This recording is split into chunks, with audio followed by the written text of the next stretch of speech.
Welcome, Shalloners. Well, if you've clicked on this video, chances are he's fucked up, right? It's the day after Valentine's Day when I'm posting this, but maybe you've encountered this video a little bit later and you're like, you know what my boyfriend did? He blew it. He blew a birthday, an anniversary, a dinner with your family. Whatever it was, he messed up big. So today, I want to talk about how to communicate expectations, make your guy more thoughtful, more understanding, more romantic, and how to move on if he's bungled something big time. But before we get started, I just want to remind you guys that if you have a love question of your own, you want to talk privately with me and get in contact, you do that via the Instant Go app. My username is ShallonXO, and click chat to get connected instantly. It's great. So yeah, the douche. Valentine's Day is, I think, probably 15 women in the entirety of human civilization have actually had a dope Valentine's Day. Why? Because the expectations are so high. It's almost like it doesn't matter what he does, it's not enough. You know what I mean? Like, it's just not enough because you don't experience Valentine's Day in a bubble. You experience it compared with everyone else's Valentine's Day and what they're posting on social media, what Hallmark movie channel says should be happening. Oh, we're going through a hayride through a vineyard and then there's like a band playing at the end. So no matter what your guy did, it probably doesn't measure up. So that's point number one. Are we setting realistic expectations for a guy, for a holiday, and for ourselves? I remember like a few years ago, I had this girl message me and she's like, she was in a lather because her birthday was coming up and she wanted her boyfriend to buy her this very specific watch. Had to be this watch, this color, this, whatever. Like, she was hyper focused on it and she was already like pre-angry because she wasn't sure if he was going to get it. And she was like, I'm going to fucking dump him if he doesn't give me this watch. And I wrote back, I wouldn't get you that watch either because look at your attitude. A present should not be like that much pressure. You know, like, I enjoy when people buy me presents because I love picturing them, picturing what I would like. I like to picture them at the store being like, oh, you know, Shallon would love this. She would look so good. And oh, this reminds me of her. Because then I know I'm special to someone and they know me really intimately. And that means they're listening to me. And we all want to be heard. That is a human, like, need. We want to be heard and seen and understood. So when someone buys me a present, I'm like, wow, they've heard me. They've seen me. I'm on their mind. It's so thoughtful. It's kind of immaterial what the present actually is. So I told this girl, I was like, you need to go buy the watch for yourself. Okay? Because you're basically, your entire relationship is hinging on this present. And if that's the case, you've got some problems with your relationship. Okay? And it has nothing to do with that watch. He is maybe like promised you this, or who knows? There's a million things that could be going on. But this is an inordinate, a disproportionately large reaction to what should be a fun thing. And like, how would you like it if your boyfriend's like, if you don't get me that fucking Nets jersey, I'm dumping you? Go ahead. Go ahead. Like, you'd be horrified because you wouldn't feel appreciated. Because if that's your attitude going in, then the response is to the gift recipient, good. It's not, oh my gosh, yay, thank you. It's not appreciation. It's good. You did what was required of you. Nothing more, nothing less. Nobody wants to feel like that in a relationship. So if you're putting a lot of pressure on your boyfriend to like show his love in terms of material things, on one hand, that's okay. That is your love language. Gifts is a love language, but dial down the expectations. You know, I really want a Cartier love bracelet. They're like almost $10,000. I'm not going to make my boyfriend do that. I'm not going to make him sell a kidney to get me a bracelet, you know, to prove that he loves me. He proves that he loves me in a variety of different ways. His love language is quality time and acts of service. So he'll come over, fix the light bulb, do the dishes, do my laundry. Like, that is his gift to me. But where I need like a box of chocolates, you know, like I need like a bouquet of flowers. I am that basic bitch. But you know what? That's okay. And it's okay because I have communicated that to him. Whatever it is you need and whoever it is you are is fine. There is your tribe out there. But you're never going to find that tribe unless you're honest about which tribe you belong to. So if you tell your boyfriend, like, you know what? On Valentine's Day, I need quality time from you. No phones. I don't want to meet your friends out at the bars later, okay? I want us to have an experience that's just you and I, or whatever it is you need that's, again, within reason.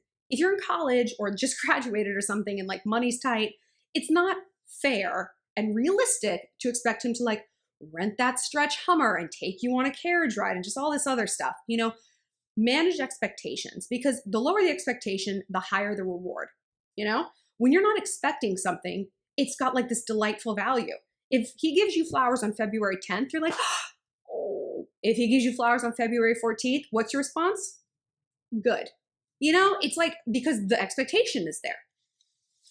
But say you have made your expectations quite clear, and say he acknowledged what those expectations are and they were reasonable and he still didn't deliver. Again, look at what his love languages are. And there's a book on this. It's called The 5 Languages of Love. And they are, I always blank on this, acts of service, physical touch, gifts, praise. I'm the worst YouTuber. Shit, what's the other one? Clearly it's not my love language because I don't care. But like, sit down with that book and read it together. I mean, the book is like weirdly kind of Jesus-y, which like I sort of don't understand. But so like skip over all that part if you're not into Jesus being your love language. I don't really know how it ties in. But be like, okay, like mine is this and this. Yours is that and that. So let's, while we're sitting here in a neutral environment, not the day after Valentine's Day when you're all fucking gassed up, let a few days go by, be like, tell me some of the things that satisfy your love language. If it's physical touch, is that a blowjob? Is that me scratching your head while we're watching TV or something? If it's gifts, like, well, what? Like socks, because you hate going out and buying socks that you always need them, or like cooking you dinner, acts of service, hanging out with your mom at church because she makes you crazy and I'm like a good buffer. Find out what that is. Find out what their currency is. So say you've done this and say like, we've been together 2 years. He knows what my fucking currency is. He knows what makes me happy and he knows what's going to piss me off.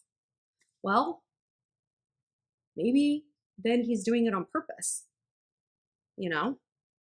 Maybe he's purposely disappointing you. For what reason? None of it good. Maybe he thrives on drama and he wants to pick a fight. Maybe this is his way of getting back at you for maybe not giving him the attention he needs. Maybe he's sick of your attitude. But whatever it is, you have to kind of get to the root of it. So sit him down after he's blown it, after he's completely bungled something, and been like, I know you witnessed my reaction to my birthday dinner, and I know that it wasn't what you were hoping for. And I don't want to seem ungrateful for the efforts that you do put forward because I do appreciate them. But like, this is what I needed out of that night. I needed you to call my friends so that they could be at that party with me, like more than 2 hours before. I needed you to like not invite your dad who hates me, whatever it might be, like whatever your view of that was. And again, self-monitor and be like, were my expectations out of whack? And if so, why? Like, why was I hinging my whole relationship on him buying me that watch? Is it that I feel like I kind of want to like hit him where it hurts and make him buy me something expensive? I mean, money is a weapon. Is it he has fucked up so many times and he's promised me that this is going to be the best Valentine's Day ever? Or is it like you kind of want to pick a fight because you don't really want to be in a relationship? Or is he withholding from you in other emotional ways? And you're like, well, if he doesn't make up for it with a fucking watch, then I'm going to cut his legs off. Get to the root of what this is. So again, say that you have. How do we make someone more thoughtful? I'm kind of this mindset that like, you kind of can't. All we can do in this life is identify with what we need, communicate it to another person, and see what they do with that information. And I do that one time. I choose my words very carefully and I don't repeat myself to a boy that I'm dating. And if they don't want to listen, that's their funeral. I'm not a 3 strikes kind of girl. So especially if I'm like communicating very clearly, it's like emotionally, I need this from you because the consequence is this. And they're like, yeah. Then it's like, they don't care. So repeating myself does nothing. It just further humiliates me. It annoys them and it entrenches them deeper. They dig their heels into that position of like, well, I mean, I'm sorry you want me to hang out with friends, but I'm not going to. Cool. We're done here. There's, like, if you don't want to meet me where I am, while I'm meeting you where you are, I really don't know what there is to say.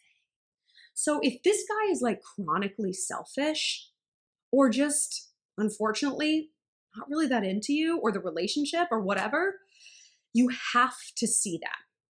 Like, I talk to so many of you guys, and it's like, you have asked a question of a guy, of a relationship, of a situation, and there has been an answer, and you just didn't want to hear it. I get it.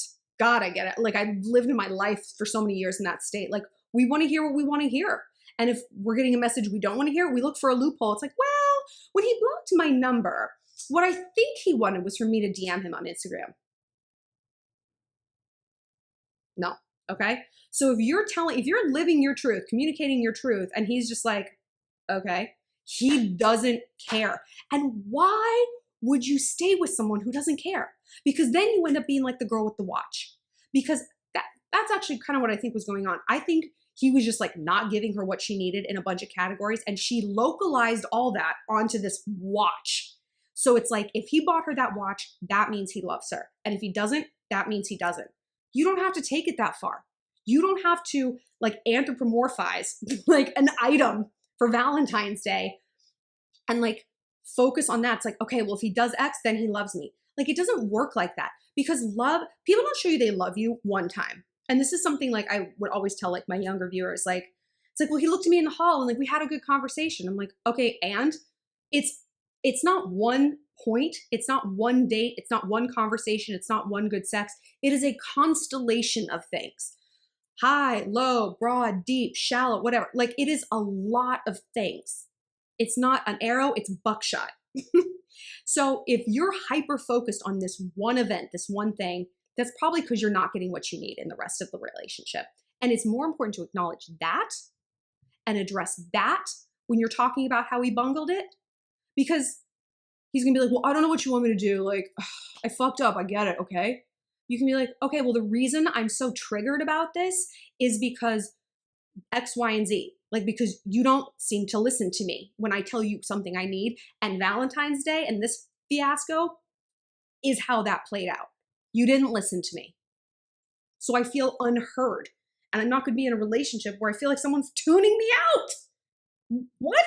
It's what a cat is for. So take a moment, pull back, analyze your role in this. You know, if your expectations are insane and over the top, which, you know what, honestly, they probably aren't. They probably aren't. Like, we have been so sort of like ground down by fuckboys that we live on emotional scraps. And I'm so sick of you guys doing that. I would rather you guys be like Nicki Minaj divas, be like, I want this and this and this, because we can dial that down. It's harder for you to pull yourself up out of this like bog of no self-esteem and be like, no, I actually do deserve a bouquet of fucking bodega $10 roses. And if you can't do it, learn to S your own D. So that's my rant on this. If you guys have more questions about how to make a guy thoughtful, if you have private questions and you want to talk to me, like I said, find me on the Instant-Go app, username ShallonXO, and click chat, and click like and subscribe for more videos. New ones every Friday and a bunch in between. And don't forget to follow me on social media at ShallonXO on Insta, Twitter, and Snapchat.